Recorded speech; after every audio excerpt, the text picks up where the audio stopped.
ainda hoje a igreja se levantou e adorou ao Senhor. Estamos entrando no caminho. E vamos orar para nunca mais sairmos dele. Tá bom? Começa por aí. Terça-feira, irmãos, núcleo de estudo bíblico em casa da irmã Kátia. Pretendemos, irmão, pela fé estarmos lá. Terça-feira, se o Senhor assim permitir. Quarta-feira, culto doutrinário. Às 18h30, nós estamos convocando uma reunião para aqueles irmãos, aquelas irmãs que quiserem ajudar na manutenção do santuário.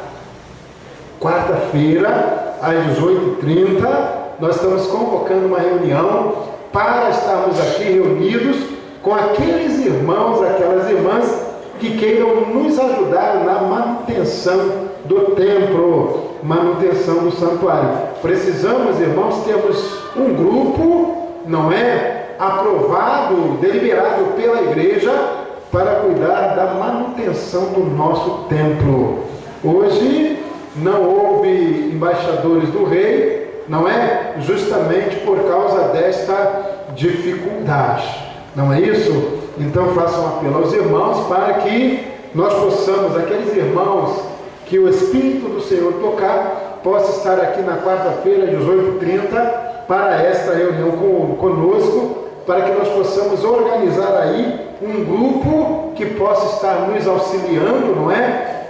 Na manutenção do templo. O irmão Jorge tem nos ajudado muito nisso, mas nós não podemos, irmãos, depositar esta responsabilidade apenas no irmão. Ele tem outros afazeres, né? E muitas das vezes nem sempre ele pode largar tudo para lá e estar aqui nesse horário.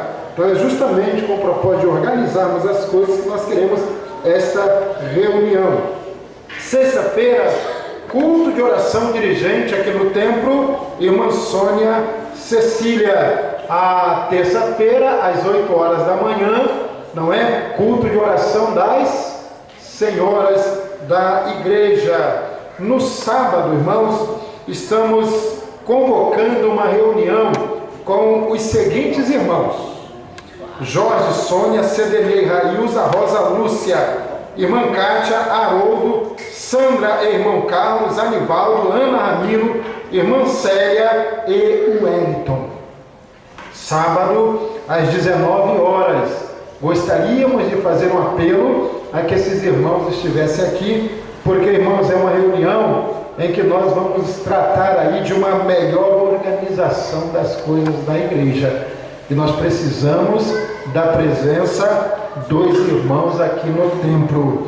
Na quarta-feira, nós vamos estar aí anunciando uma reunião que nós precisamos ter com alguns irmãos para tratarmos do evangelismo da igreja. Já temos, irmãos, o dirigente, né? O dirigente não, o relator de evangelismo, Deus já nos deu, tá bom? Vamos criar um departamento de evangelismo na igreja, não é, com alguns irmãos, algumas vogais, e graças a Deus Deus já está trabalhando no coração de alguns irmãos, e esses irmãos vão estar aí na Assembleia da Igreja, né, assumindo, sendo indicados, aprovados pela igreja para tratar do evangelismo da igreja.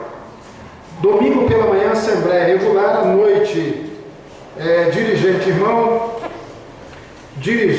eu quero fazer uma colocação aqui, porque o dirigente hoje era o irmão Rafael, não é? Nós colocamos para domingo que vem o irmão Bruno, mas uma vez que na ausência do Rafael, Bruno dirigiu, dirigente do domingo que vem, o irmão Carlos Roberto, tá bom? Vamos estar presente.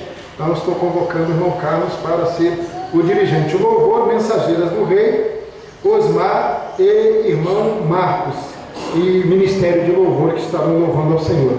Meus amados, eu quero neste momento passar a palavra ao irmão Wellington Vieira.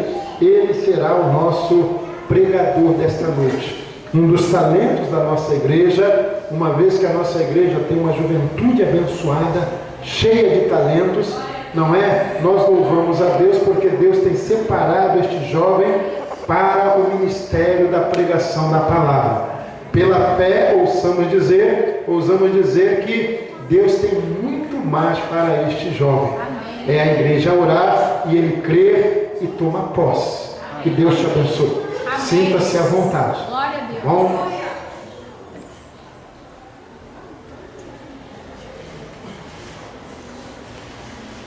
Boa noite, igreja. Mais uma vez é um privilégio muito grande estar com vocês aqui. Para mim é uma honra muito grande, porque costumo sempre dizer que pisar no púlpito de uma igreja é muito difícil. Os irmãos que pisam aqui é uma coisa tremenda. Você soa, você treme, você perde muitas das vezes até a voz. Mas aqui pisaram os grandes homens de Deus, e aqui tem um grande homem de Deus pisando aqui ainda. Tenho certeza que aqui foi o púlpito aonde um homem de Deus começou o ministério, e assim que ele acabou o seu ministério, porque Deus assim o convocou, ele indicou um outro pastor, que é um grande homem de Deus, está aqui, e para mim é um privilégio muito grande estar aqui neste púlpito. O texto que escolhi para esta noite, sem mais demora, porque o tempo já está avançado, se encontra no Evangelho de João. Eu gostaria que todos ficassem de pé nesta noite, em reverência à palavra de Deus. No Evangelho de João, capítulo 14, versículos de 1 a 3. Eu lerei o 1, os irmãos o 2, e terminaremos todos lendo o versículo 3. Evangelho de João, capítulo 14, de 1 a 3. Disse Jesus: não se turbe o vosso coração, credes em Deus, credes também em mim. Na casa de meu pai há muitas moradas. Se não fosse assim, eu não teria dito: vou preparar-vos lugar. Agora todos bem bonito, todos. E se eu for e vos preparar lugar, virei outra vez e vos levarei para mim mesmo, para que onde eu estiver, estejais vós também. título da mensagem de hoje é a esperança revelada através de João. É a esperança que o crente não pode perder. Fala conosco, Senhor. Nós precisamos ouvir a Tua voz. Já sentimos a Sua presença nos cânticos, nas primícias. Agora fala conosco através da Tua palavra. Em nome de Jesus, Senhor. Amém. Podemos assentar. Quantos de vocês nessa noite entraram aqui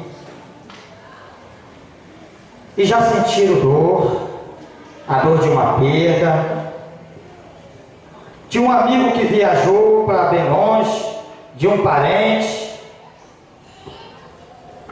a perda de uma vida, de um ente querido? Como dói? Como é doloroso para nós sentir essa perda. Nós choramos, nós sofremos, muitas das vezes perdemos a esperança em Jesus, sofremos. Interessante que o apóstolo João nos mostra uma esperança a qual Jesus, quando convocou os seus discípulos para aquela grande reunião, era a Páscoa, havia ceia, e quando acabou a ceia, Jesus já estava com seu coração triste, com seu coração dolorido, porque já estava chegando o momento em que Jesus Cristo iria partir para o Pai. Era preciso ele fazer isso para o cumprimento do seu ministério. E agora? Aqueles homens que largaram tudo, largaram família, largaram emprego,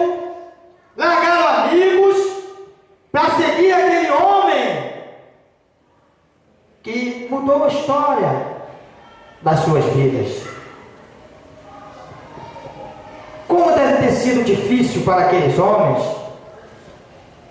quando Jesus começa a preparar aqueles corações para receber a tal notícia, que ele iria morrer, que ele iria ser entregue nas mãos do povo para ser julgado, ser maltratado, ser humilhado, apanhar. Depois de ter curado tantas pessoas, ele agora começa a mostrar para aqueles homens que ele está na hora de chegar à sua ida. E aqueles homens, por si, também tinham um sentimento por Jesus. E aqueles homens ficaram ali. Ouviram Jesus falar que haveria um dentre eles que iria traí-lo. Que haveria, e todos eram crentes, todos eram servos de Deus, discípulos de Jesus, escolhidos por Jesus para fazer uma grande obra. Um iria negá-lo, o outro estava ao lado dele, iria traí-lo. Outros iriam duvidar. Mas o interessante é que aqueles homens, havia no coração deles uma esperança, a qual acabamos de ler que Jesus tinha deixado para eles. Eu vou partir, mas não se turbem o vosso coração. Turbar, entristecer muito, chorar. Não perca a esperança. Credes em mim, na minha palavra. E o apóstolo João frisa bem, porque ele estava ali ao lado de Jesus. Ele era aquele discípulo a qual amava Jesus de coração, a ponto de encostar a sua cabeça nos ombros de Jesus para chorar. Quantos de nós aqui estamos precisando fazer isso?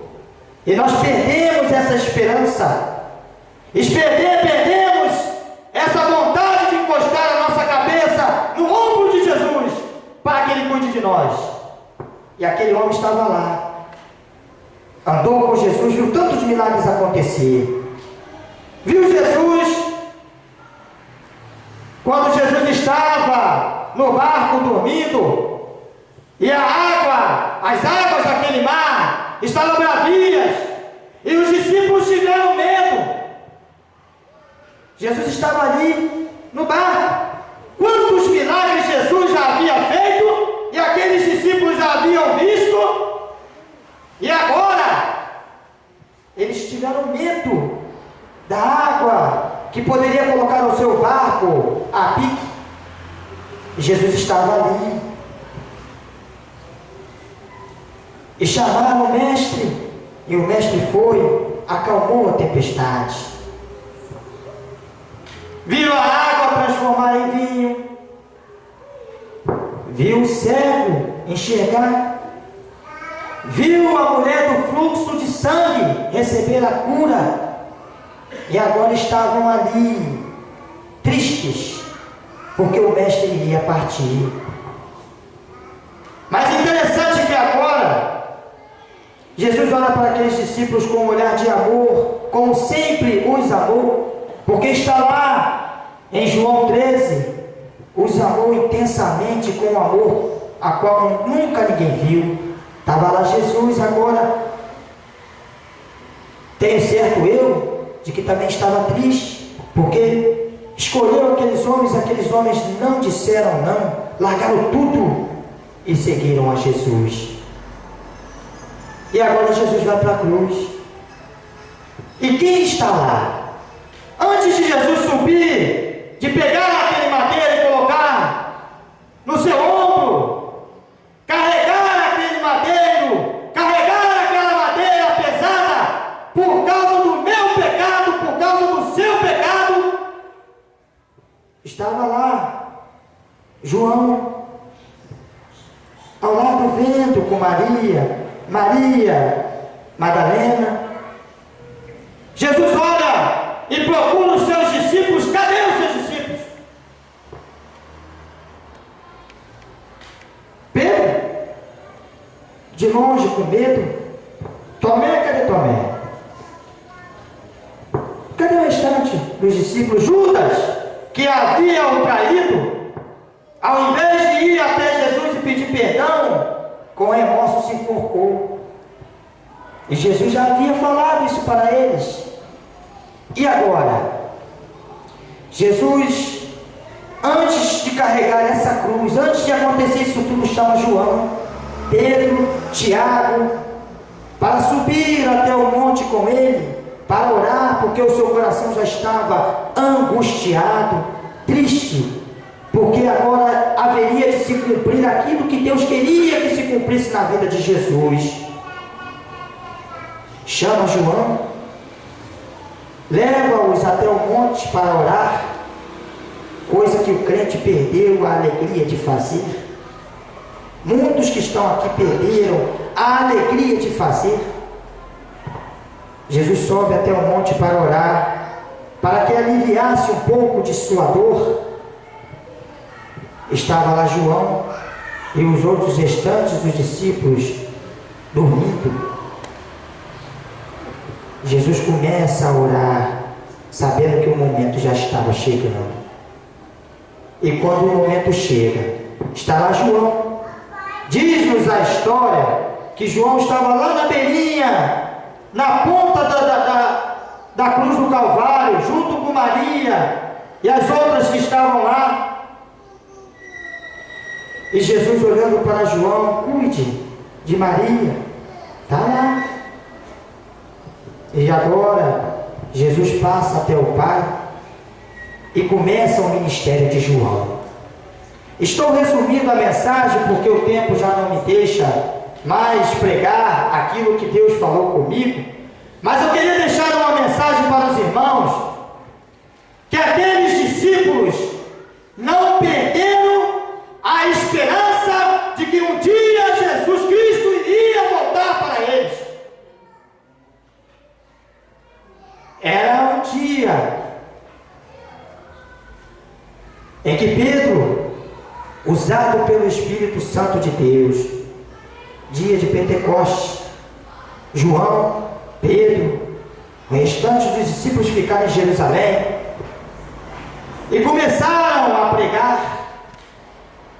E a pregação de João e de Pedro e os dos restantes dos discípulos incomodaram os sacerdotes, sumos sacerdotes, o povo que viu João juntamente com Pedro orar para um aleijado que estava na porta do templo e dizer para ele: levanta-te, não tenho prata nem ouro, mas o que tenho se lhe dou, levanta-te e anda. Aquilo incomodou, porque incomoda Satanás. O crente que ora, o crente que fala da verdade, que prega a palavra de Jesus, ele incomoda Satanás. Estava lá, incomodando. Anás e Caifás logo tomaram a providência que tinha que tomar, porque foi assim na vida de Jesus. E agora levaram até o sinédrio, aonde Jesus foi condenado. Estava lá João, lá no sinédrio, de frente a Anás e Caifás. Sabe o que ele tentou fazer com João? Para calar João, mandou João lá para a ilha de Patmos, viver lá numa ilha isolada de todos. E agora foi João para lá, para dentro de uma ilha aonde vivia pedras, rochas, pessoas trabalhando como escravos. Estava lá um homem que andou com Jesus, viveu ao lado de Jesus, sentiu a presença de Jesus. Estava lá sozinho, numa ilha, agora sem ninguém. Coisa que eu, vocês, os amigos que que entraram aqui não vivem assim? Estava lá João. E o interessante é que João já havia se tornado ministro da palavra, era pastor. E pasmem vocês que ele não recebia uma carta, ele não recebia uma mensagem de ninguém, estava ali jogado à mercê da sorte, sabendo que Jesus estava com ele, que Jesus não havia abandonado, mas os seus amigos ele já não tinha mais, não sabia mais da notícia dos seus amigos. A única coisa que ele tinha certeza é de que Tiago, seu irmão, já havia sido decapitado. Pedro havia morrido, crucificado de cabeça para baixo. Paulo, esse, decapitado. E Tomé? Cadê Tomé? Havia sido desaparecido, estava longe, ninguém sabia onde estava Tomé, e ali estava João, sozinho, solitário naquele lugar, com aquelas velhas lembranças de que Jesus já havia falado com ele. Quantas coisas passou na cabeça de João sozinho naquela ilha. Jesus separou aquele momento para João, sabe por quê? Porque Jesus queria conversar com João. Jesus queria ter um encontro com João, um encontro aonde nós iríamos nos beneficiar disso, porque João teve a revelação daquilo que Jesus prometeu para ele, quando nós lemos agora em João 14, não se turbe o vosso coração, credes em Deus, credes também em mim, porque na casa de meu Pai há moradas. Foi assim escrita por João, e ele teve essa revelação lá nessa ilha, sozinho, como eu já falei, com aquela lembrança de como começou o ministério dele ao lado de Jesus, porque ele já havia ouvido falar de Jesus através de João Batista. Ele era um do que andava com João Batista ali, ouvia João Batista falar sobre o Messias, e quando ele foi apresentado para Jesus, ele começou a seguir Jesus, ele começou a ver quem era o Messias, o que Jesus tinha para fazer, o que Jesus fazia. Estava lá agora jogado à mercê dos romanos. 100 anos, um homem com 100 anos de idade já não tem mais condições de trabalhar, cansado. 60 anos após a morte de Jesus, estava lá João. E sabe de uma coisa? João não havia perdido a esperança, porque ele sabia que Jesus Cristo não iria mentir para ele. E Jesus não mentiu para ele. Foi um sábado. João agora, conversando com Deus em espírito, conversando com Jesus em espírito, aparece aquela voz atrás de João: eu sou o Alfa, o Ômega, o primeiro e o derradeiro. Bote no livro, João, o que eu quero dizer para a minha igreja que lá na frente vai viver, sofrer pelo meu nome, vai passar aperto pelo meu nome, vai chorar por mim, vai sofrer por mim, e se tiver que morrer por mim, vai morrer por mim, mas coloca no livro o que eu vou dizer para vocês e que eu vou mostrar para vocês. E lá no capítulo 1 de Apocalipse, eu gostaria que todos vocês abrissem a Bíblia agora, todos.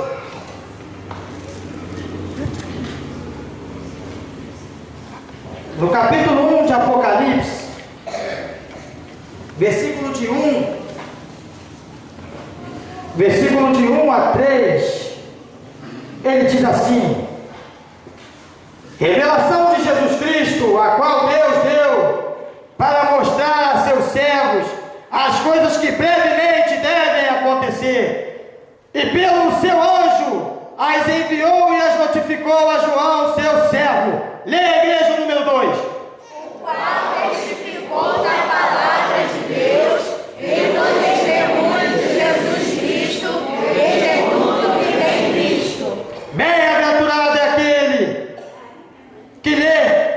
e os que ouvem as palavras dessa profecia e guardam as coisas que nelas estão escritas, porque o tempo está próximo.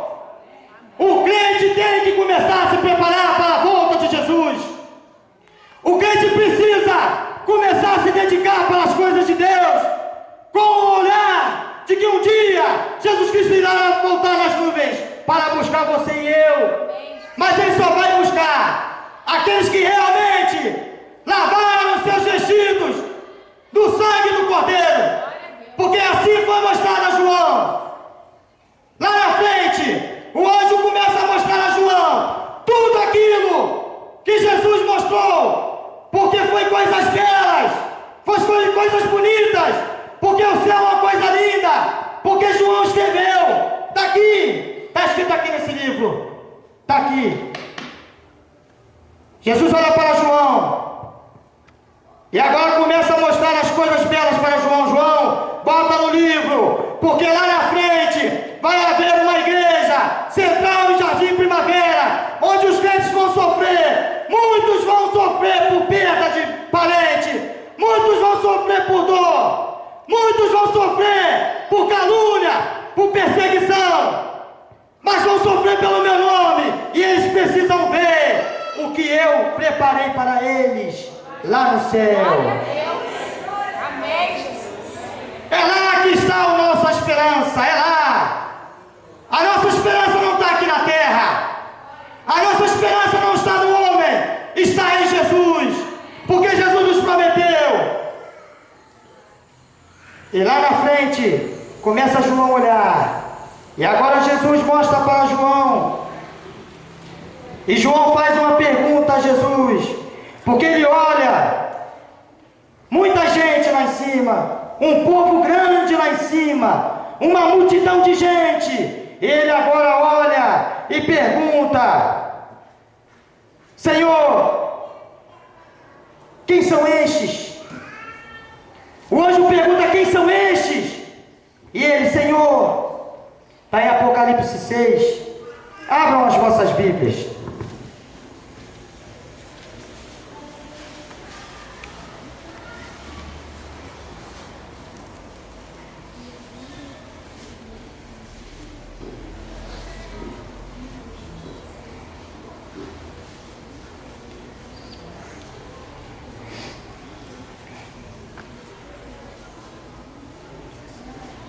Apocalipse 7, versículo 13, 13, 14 e 15. Eu gostaria que todos vocês lessem comigo o versículo 14, que eu lerei o capítulo 15, o versículo 15, que diz assim: um dos anciãos me falou, dizendo: estes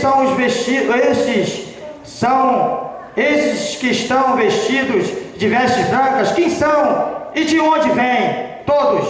E eu lhe disse: Senhor, tu sabes. E ele disse: estes são os que vieram de grande tribulação e lavaram seus vestidos e os branquearam o sangue do Cordeiro.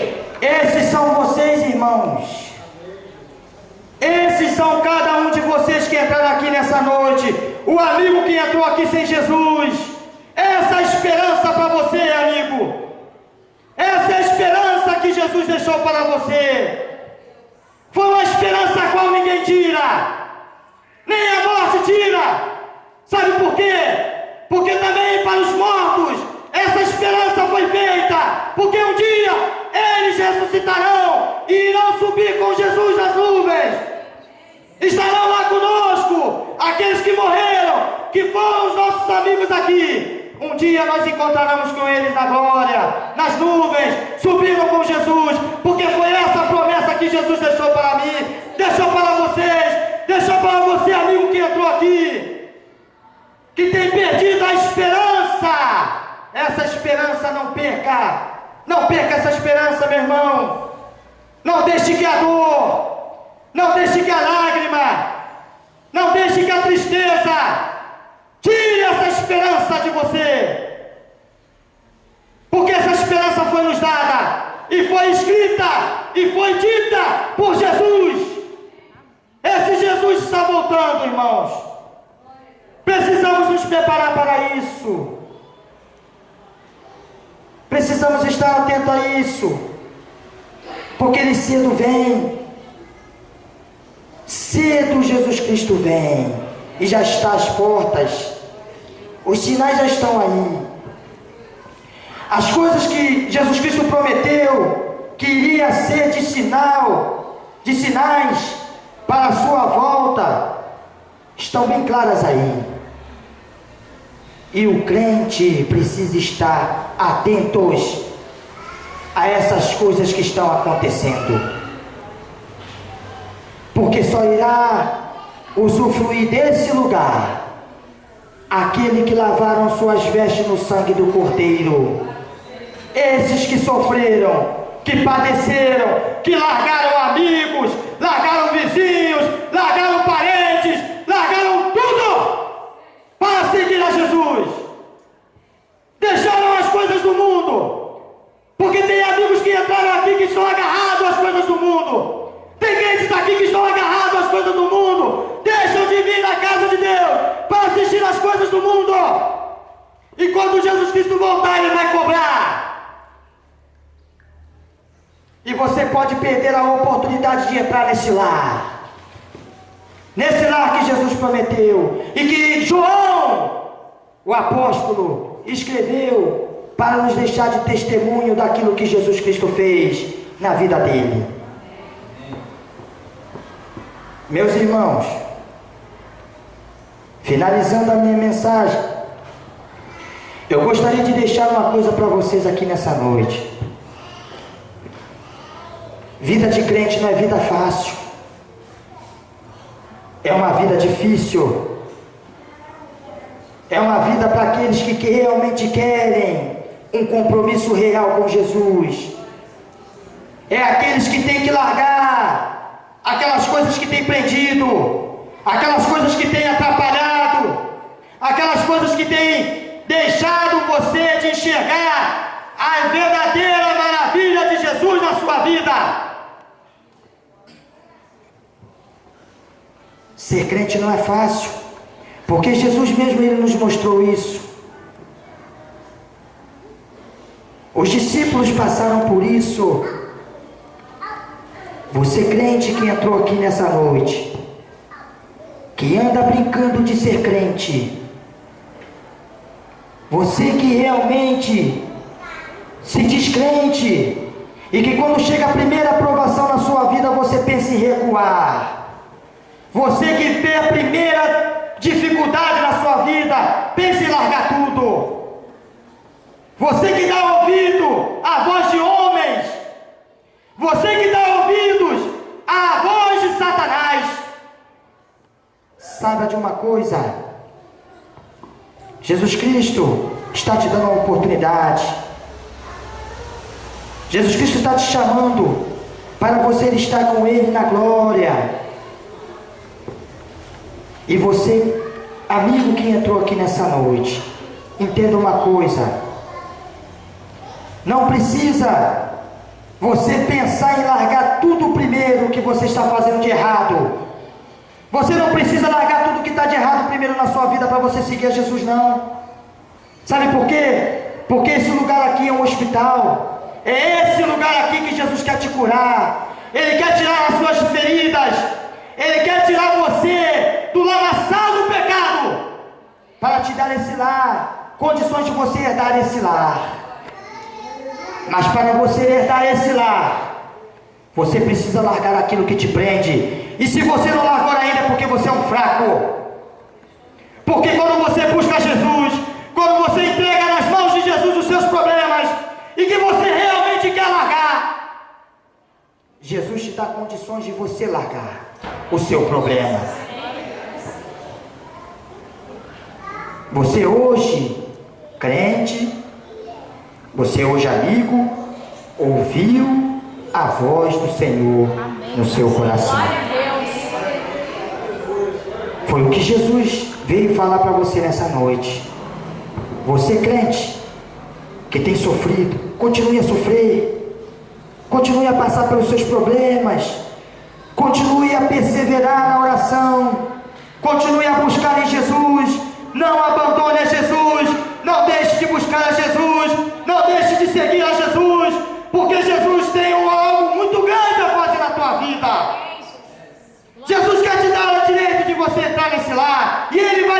condições. Porque eu sei que todos vocês que entraram aqui têm problemas, têm dificuldades, mas Jesus nunca vos abandonou. Jesus nunca deixou vocês. E Ele agora quer dizer para vocês: não se turbe o vosso coração. Amém, Jesus. Glória a Deus. Que Deus abençoe a vida de vocês. Amém. Que realmente vocês agora comecem a buscar com mais vontade esse Jesus. Se você passa por problemas, entrega nas mãos de Jesus e nunca perca a esperança de que Jesus Cristo em breve irá retornar para buscar você, amigo. Que entregar a sua vida nas mãos de Jesus. Você crente que entrou aqui e que se tem passado por fraqueza no seu coração, tem passado por fraqueza na sua vida, e o crente que está firme nas mãos de Jesus, continue firme. E o que está começando a pensar em largar tudo, firme-se, porque Jesus Cristo está voltando e não falta mais nada. E a esperança vai ser mostrada para todos nós. Que Deus vos abençoe. Amém. Que Deus continue a fortalecer a vida dos meus irmãos. E você, amigo, pense bem na decisão que você vai tomar para a sua vida. Porque a gente pode sair daqui agora a pouco e Jesus Cristo voltar daqui a pouco, daqui a 10 minutos. Eu tenho certeza que o meu nome vai ser chamado na Amém. ceia. Aleluia, Jesus. Glória a Deus. Eu irei. Você, crente, tem que começar a pensar desse jeito. Que Deus vos abençoe. Amém.